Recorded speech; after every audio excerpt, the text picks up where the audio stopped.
Hey everyone, Friday again, time for our ENT news ticker, or in short ENT, for the week of April 28th, 2014. My name is Kirsten Winkler.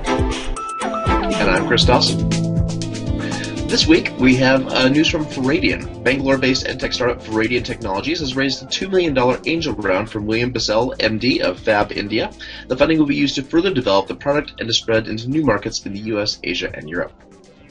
Yeah, EdTech's really strong, and apparently more and more also Indian descent or Indian origin, Indian-based angel investors are getting interested in that segment of the market. So I think it's a good sign.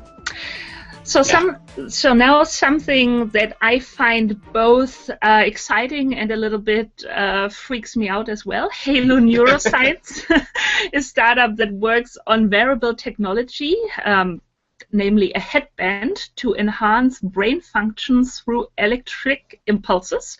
They raised a 1.5 million seed round, led by Mark Andreessen of course, Andreessen Horowitz, Jeff Clavier of Softtech VC, and the technology apparently stimulates brain functions that potentially lead to effects like accelerated learning, improved body movement, control, creativity, productivity. What do you think, Chris?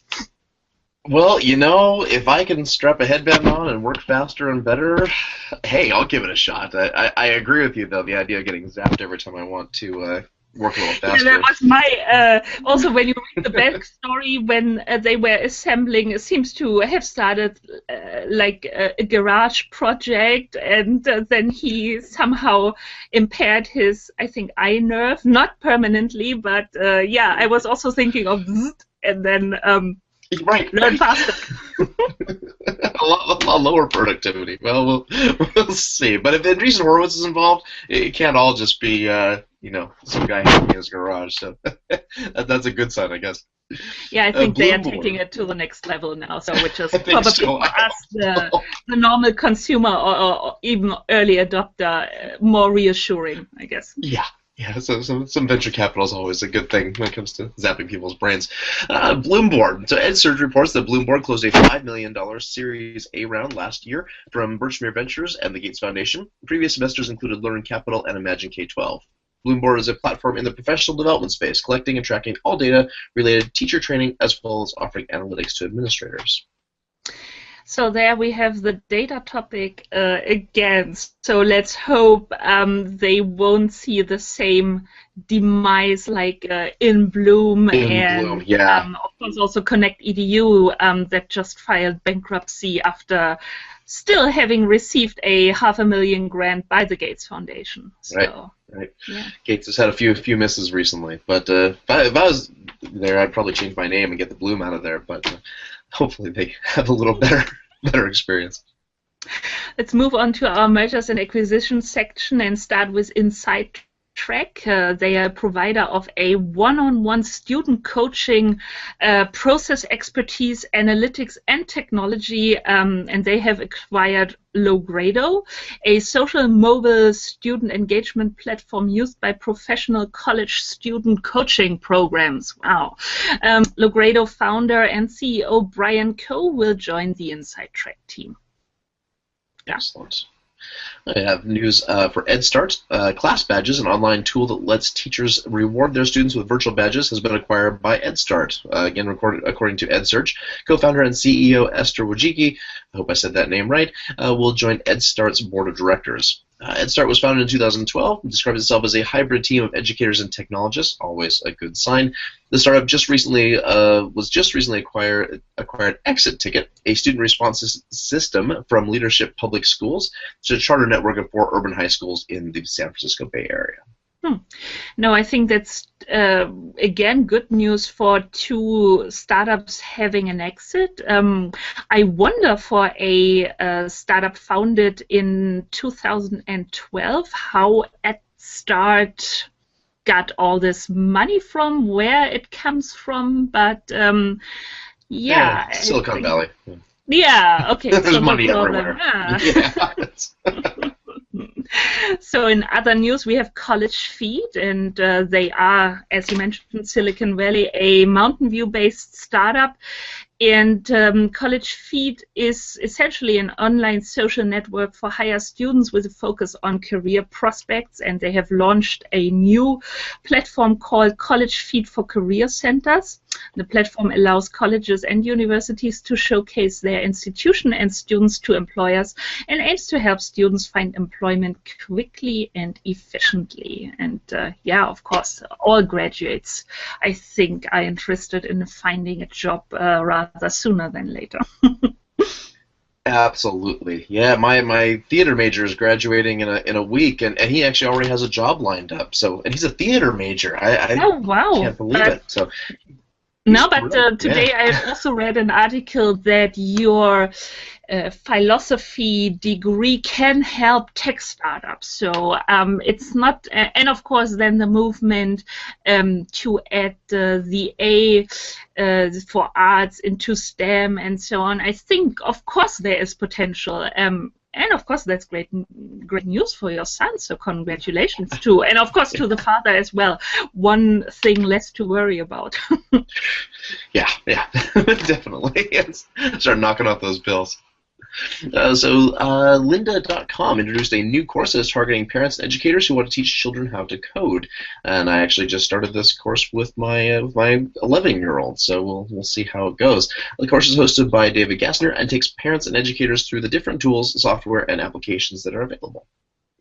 So I think we are going to ask you a little later into the course on how it's going. I think it's probably a little early, but certainly a lot of news around get kids into at least learning about the principles behind coding and give them the right mindset along with some practical skills.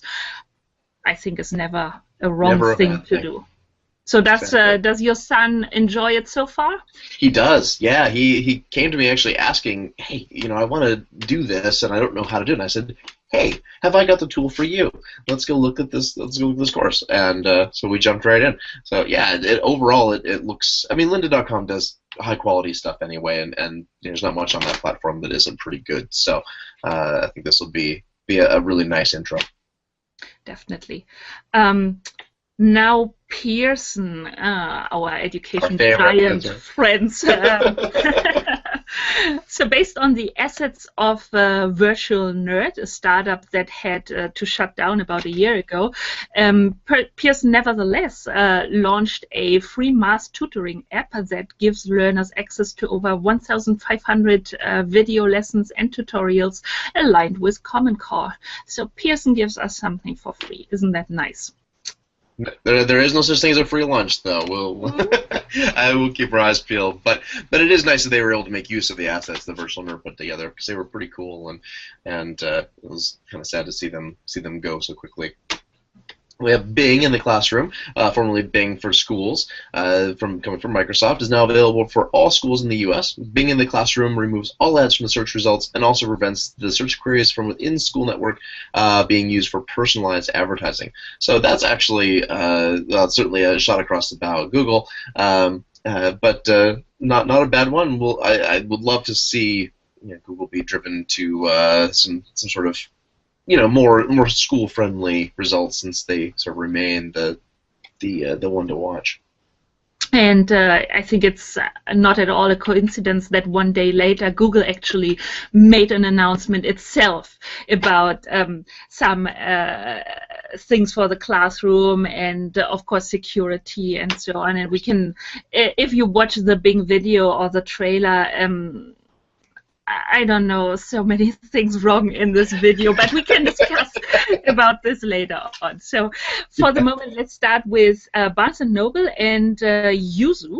The story was first spotted by the Digital Reader. Barnes & Noble quietly launched a replacement for Nook Study, its former digital textbook platform, of course, on Nook devices, which seems to be retired already. And apparently Yuzu is an entirely new platform that is also not compatible with the Nook Store and Nook Study formats. So what do we make of this story? Yeah. Probably too little, too late. Yeah, it is one more fumble by Barnes & Noble. Where I love Barnes & Noble. I love going to the store. But the other day I was in Barnes & Noble, and it would have been cheaper for me to buy it online, the book that I wanted to buy online, than to buy it in the store with free shipping. And it was this weird melding of brick and mortar with online stuff, and I was grumpy and just ordered the book from Amazon. So yeah, that's where it was cheaper. It's a little bit. I also think back to a time when the Nook was just launched, and we had a discussion around this, and I think already back then weren't overly optimistic about it. But of course, I would also like to see. I don't know.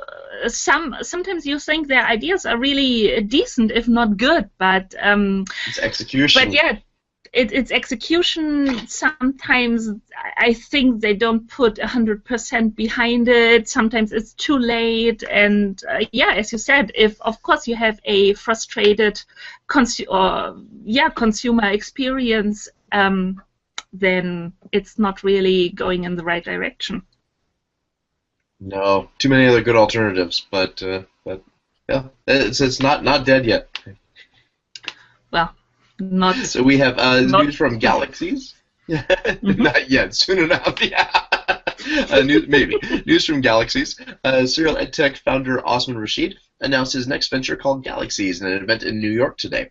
The startup aims to blur the lines between learning and gaming to get children interested in science. Galaxies is developed in partnership with the New York Academy of Sciences and is expected to launch in early fall 2014 with physical sciences as its first topic. Yeah, let's see about launch dates and so on. I know, or we all know that from popular games that cannot always keep their launch timelines. But from the trailer and from the information around, I have to say it looks pretty cool, and it's really not that you would say it's for education. So of course I expect less I don't know, gameplay, game engine. I expect less artwork, and so for the time being it looks really cool, I must say. Agreed. Not only for an educational game. No, but no, I agree, because we do sort of set the bar a little lower than we do with Halo or whatever the latest thing is that's happening on consoles and PC games, and unfortunately that our students don't really set the bar lower. So if the user experience isn't there that they've become accustomed to on their consoles or even on their handhelds at this point, it's not going to resonate. So definitely got to raise the bar a bit there. Let's have a look at another giant. Of course, we have a lot of young companies hitting with Blackboard. So what did they do? Blackboard announced a partnership or strategic partnership with the Brazilian education company Grupo Positivo. And under the partnership, thank you. And under the partnership, Blackboard's technology will be implemented in the offers of the different subsidiaries of Grupo Positivo. So assuming that it's probably a very large group in the educational field in Brazil. But, absolutely, and Brazil's, we talked about this last week, is one of those markets because it's Portuguese and not Spanish, not always easy to break into, and yet the market is so big. So good news for Blackboard, hopefully good news for Brazil. Excuse me. And talking about another giant, this one a little bit outside of our sphere usually, Virgin Media Business has launched 2 education technology-related initiatives in the UK, Generation Tech and TrustNet. Generation Tech invites students and teachers in 20,000 schools across the UK to share how technology has helped them learn, teach, and be prepared for the future. The launch of Generation Tech comes shortly after the announcement of TrustNet, a scheme in collaboration with the London Grid for Learning Trust that aims to save UK schools around £840 million in IT-related costs. Ambitious, but I'm sure there's cost savings to be had. And TrustNet bundles ICT infrastructure, services, and content into one simple and cost-effective package, and has already saved the 2,500 schools of the London Grid an estimated £100 million over the past 3 years. Yeah, I think. I mean, though the origins are, of course, Virgin being or originally started off as a media business, so in brick and mortar scenarios, I would say, whereas of course Google started off as a tech company from the start. But now, sure, what we see with Virgin Galactic and their space rocket, and of course still media and everything, and now apparently education, it's a little bit like that these big giant companies spread in all sorts of interesting verticals. Right. So. Well, they have the cash to do it. So you know, when we're talking about economies of scale with ICT in schools, if you can start looking across very large groups of schools, there really are huge cost savings to be had. So I'm actually fairly optimistic about this one. Mm-hmm. I don't know optimistic about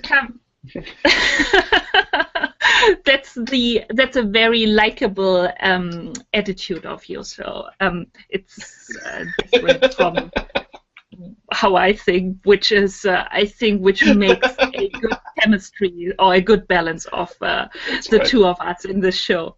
Yeah.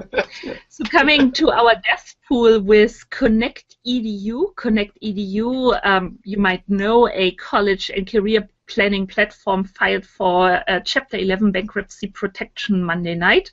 According to the filing, the company is unable to pay debt owed to over 200 creditors, estimating assets of 1 million to 10 million and liabilities between 10 million to 50 million. That is quite a range there. That is quite a range, yeah, which is not uncommon for bankruptcy filings here. But this is one of those canary in the coal mine sort of things where we see so much money getting floated about, and lots and lots of investment, lots and lots of people willing to invest, and boy, we still got to ultimately at the end of the day, you got to make money, and without a great business plan.